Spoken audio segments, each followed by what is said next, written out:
মক্কার আবু জেহেল বলছে উনি কি নবী না জাদুঘর, আমি একটু ট্রাই করে দেখি। তখন সে ইয়ামান থেকে হাবিবে ইয়ামানিকে ডেকেছে, ভাড়া করে এনেছে, হাবিবে ইয়ামানিকে ইনভাইট করেছে। উনি বলতে পারতেন হাবিবে ইয়ামানি কে জাদুঘর কে জাদুঘর না, এই পরীক্ষা উনি করতে পারতেন।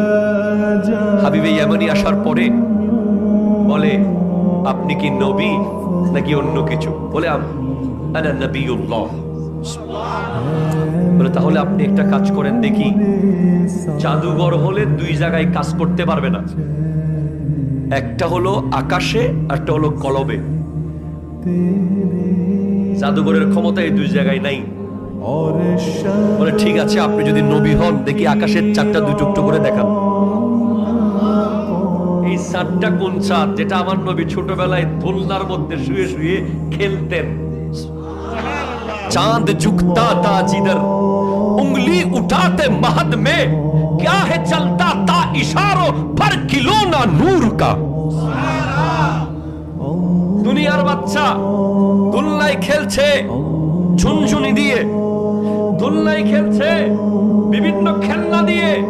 আমার নবী তো জন্মের আগেই বাপ হারিয়েছে, 6 বছর বয়সে মা হারিয়েছে। আমার নবীকে কে খেলনা কিনে দেবে? আমার আল্লাহ বলেন হাবিব, আপনার বাজারের দোকানের খেলনা না থাকলেও আমি আল্লাহর বানানো চাঁদ হবে আপনার খেলনা। আমার নবী যখন দোলনার মধ্যে শুয়ে শুয়ে এভাবে আঙ্গুল নাড়তেন, যেদিকে আঙ্গুল নাড়তেন চাঁদ সেদিকে চলে যেত, দোলনা যেদিকে যেত চাঁদ সেদিকে চলে যেত। তো আমার নবী চাঁদের দিকে আঙ্গুল তুললেন। হাবিবে ইয়ামানি বলছে আকাশে আপনার ক্ষমতা দেখান, যদি আপনি নবী হন দেখি চাঁদ দুটুকরো করেন। ফাশাক্কাল কামার, আল্লাহু আকবার জোরে বলেন। চাঁদ দুটুকরো হয়ে গেছে। আমার নবীর মুজিজা শুধু চাঁদ না, কলবের ভেতরে চলছে। হাবিবে ইয়ামানি বলে আপনি যদি নবী হন আমার কলবে কি চলতেছে বলেন। বলে হাবিবে ইয়ামানি, তোমার বাড়িতে ইয়ামানে তোমার একটা মেয়ে আছে, যেই মেয়ে প্যারালাইজ রোগী, অসুস্থ। যাও দেখো তোমার মেয়ে সুস্থ হয়ে গেছে, মুসলমানও হয়ে গেছে। একটু চিৎকার দিয়ে বলেন না সুবহানাল্লাহ।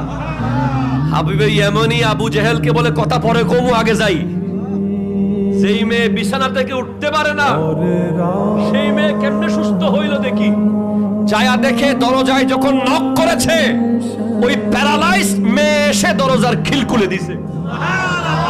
বলে বাবা ঘরে পরে ঢুকেন, আগে কালিমা পড়েন, লা ইলাহা ইল্লাল্লাহু মুহাম্মাদুর রাসূলুল্লাহ সাল্লাল্লাহু আলাইহি ওয়াসাল্লাম। বলে মা তোমাকে এই কালিমা কে শিখালো? বলে একটু আগে একটা নুরানি চেহারাওয়ালা জাত এসে আমাকে দোয়া করে সুস্থ করে দিয়েছে, মুসলমানও বানিয়ে দিয়েছে। আপনি অবাক হবেন, আমার নবী যখন উহুদ পাহাড়ে উঠেছেন, সাইদা রাসূলুল্লাহ সাল্লাল্লাহু আলাইহি ওয়াসাল্লাম উহদান ফারাজাফা বিহিম فقال النبي صلى الله عليه وسلم اسقط احد فانما عليك نبي وصديق وشهيدان। উহুদ পাহাড়ে যখন আমার নবী উঠলেন, উহুদ নবীকে পেয়ে নাচা শুরু করে দিয়েছে। নবীজি বলছেন জাবালুন উহুদুন ইউহিব্বুনা ওয়া নুহিব্বু ওয়া হুয়া বাবুম মিন আবওয়াবিল জান্নাহ। উহুদ পাহাড় আমাকে ভালোবাসে, আমি উহুদ পাহাড়কে ভালোবাসি। উহুদ পাহাড় আমার কথা শোনে, কথা বুঝে, আমার সাথে কথাও বলে।